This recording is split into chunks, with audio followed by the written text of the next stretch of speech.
In this video, I am going to tell you how you can change the time zone of specific dates in Google Sheet. So now I am on my Google Sheets, and herein I need to change the time zone for the specific dates. So I will select these dates and I will simply go to files, and there is an option of settings at the bottom. Just tap on this, and herein you can see there's an option of locate. Under you can see there's a countries. You can select your countries. My country is India, so I will select India.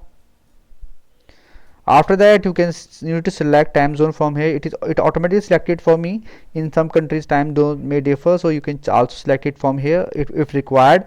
Otherwise, you can go to this option of calculation. You can just tap on this. There's an option of recalculation wherein you can change this time zone on every minute. It will reflect on every minute, every hour. So it is up to you. And herein in iterative calculation, if you want to add in some formulas, then you can do it.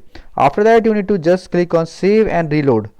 So it will save and reload your Google Sheet, and after that time zone will change, and whenever you will do the add some dates, so it will come to your according selected time. So I hope friends now you will be able to do it. If you face any problem, you can comment below and I will definitely give reply. If you find this video helpful, just hit on the like button, also subscribe my channel for my upcoming videos.